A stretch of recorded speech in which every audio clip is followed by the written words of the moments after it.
गुरु तीरथ गुरु पार जात, गुरु मनसा पूर्ण हार, गुरु दाता हर नाम देई, उधरे सब संसार। यह बात पांचवी पातशाही श्री गुरु अर्जुन देव महाराज जी ने कही है।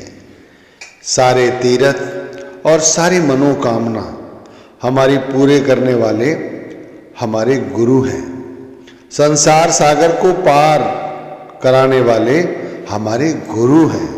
आज एक किस्सा गुरु घर का आपके साथ साझा कर रहा हूं। भाई, गुरु अंगद देव महाराज जी के लिए गुरु अमरदास जी महाराज रोज प्रातःकाल पानी की गागर सिर पर लेकर जाया करते थे भाई, जिससे गुरु स्नान किया करते थे भाई। रोज सुबह यही किया करते थे। एक दफा गुरु अमरदास जी महाराज अपने गुरु अंगद देव जी महाराज के लिए सर पर पानी की गगरी रखकर पानी लेकर जा रहे थे भाई। रास्ते में एक जुलाहे की खड्डी थी और भाई खड्डी के पास खूंटे लगे होते हैं, आपको पता ही है। तो अंधेरे में गुरु महाराज का पैर खूंटी से टकरा गया और वो गिर गए। जब वो गिरे तो आवाज हुई। अब जुलाहे को कानों में आवाज पड़ी तो उसने अपनी जुलाही से कहा, अरे भगवान, लगता है बाहर कोई है, कहीं कोई चोर तो नहीं है। तो जुलाही ने बड़े बेमन से ये कहा, और कौन होगा? अरे वही अमरू होगा। अमरू, वो घरहीन। अमरदास महाराज जी को उसने अमरू कहकर बयान किया और क्या कहा? घरहीन वही होगा जो अपने गुरु के लिए रात में पानी ढोता फिरता है। अब जुलाई की ये बात सुनकर भाई गुरु अमरदास जी के मन में बड़ी गिलानी हुई, पर फिर भी उन्होंने कुछ नहीं कहा। सिर्फ उन्होंने यही कहा, अरे भाई, घरहीन किसे कह रही है? मैं तो गुरु वाला हूं, मेरे तो गुरु हैं, मैं घरहीन नहीं हूं। तू पागल है। और ये कहकर भाई उन्होंने अपनी गागर उठाई और फिर गुरु के पास पहुंचे और जैसे वो गुरु को स्नान कराने की सेवा किया करते थे उसमें लग गए।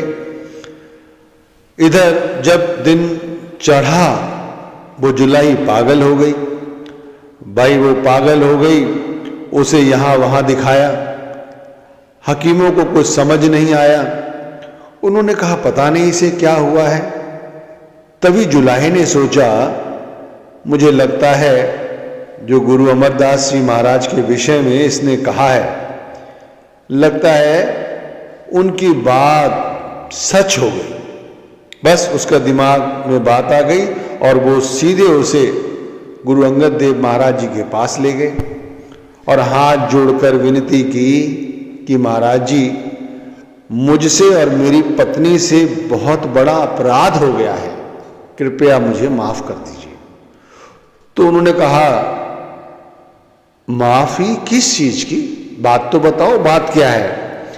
तो उसने बताया कि महाराज जी, आज सुबह गुरु अमरदास महाराज जी गागर में पानी लेकर आपकी सेवा में जैसे रत रहते हैं वैसे ही रत थे। उनका पैर हमारे खूंटे से टकरा गया और वो गिर गए। इस नामुराद ने ऐसी बात कही जो इसे नहीं बोलना चाहा। इसने गुरु अमरदास जी महाराज को घरहीन कहा और उनका मजाक उड़ाया कि वो अपने गुरु के लिए पागलों की तरह रात में पानी भरता फिरता है। बस ये बात सुनकर गुरु अंगद देव महाराज जी को अपने शिष्य पर बहुत प्रेम आया।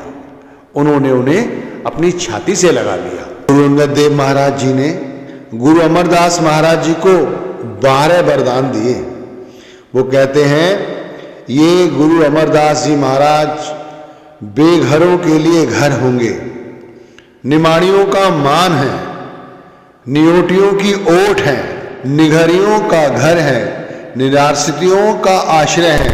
इस तरह उन्होंने गुरु को 12 वरदान दिए और फिर उन्होंने उन दोनों पर, जुलाही और जुलाहे पर दृष्टि डाली और वो ठीक हो गए। फिर दोनों गुरु को नमस्कार करते हुए, गुरु का गान करते हुए अपने घर को चले गए। अब भाई इस कथा से हमें क्या सीख मिलती है? हम देखो नामधारी हैं या नहीं, इससे कोई फर्क नहीं पड़ता, लेकिन जो गुरु सेवा में लगे हुए हैं हम उन पर उंगली उठाते हैं। हम बहनों के लिए कहते हैं देखो घर के काम होते नहीं है, बाहर जाकर गुरु सेवा करती फिरती हैं। लोग सैनिटरी की सेवा करते हैं, पांडाल की सेवा करते हैं, ट्रैफिक की सेवा करते हैं, तरह तरह की सेवा करते हैं। हम लोगों पे उंगली उठाते हैं, मुंह से जो आया वो बक देते हैं, बेमतलब में अपने कर्म बढ़ाते हैं। आप समझो, यहां तो खुद तीसरी पातशाही ने छोटी सी बात कह दी और मालिक तो जानी जान है भाई, वो तो हर जगह है। हमारी बात समझते हैं, हमारी भावना समझते हैं कि आप उनके सेवादार के लिए क्या कह रहे हैं, क्यों बेकार में अपना कर्म बढ़ाकर सब कुछ अच्छा खराब कर रहे हैं। भाई ये तो एक छोटी सी कथा है, सच्ची घटना है, जो हमें यही सीख देती है कि कभी भी किसी सत्संगी पर, चाहे ना भी सत्संगी हो, गुरु सेवा में रत है या अन्य सेवा कोई कर रहा है, कभी उस पर उल्हाना ना दो, कभी उस पर उंगली ना उठाओ। और बाद में गुरु ने क्या नहीं दिया गुरु अमरदास महाराज जी को? 12 वरदान दिए, आश्रय देने वाला बताया, बेघरियों का घर देने वाला बताया, सबकी मनोकामना पूरी करने वाला बताया। भाई इसी तरह हमारे और आपके गुरु हैं। आप समझे, वे मतलब में अपना कर्म बढ़ाकर ये सब करने की आवश्यकता नहीं है। हम जाने अनजाने ये सब कर रहे हैं, तो भाई अभी और इसी समय से ये सब कुछ छोड़ दो, बेमतलब अपने कर्म मत बढ़ाओ। और यदि कुछ कर सकते हो तो भाई उन लोगों की सेवा में हाथ बटाओ, और अगर नहीं बटा सकते हो तो इस तरह के भी जो कहा है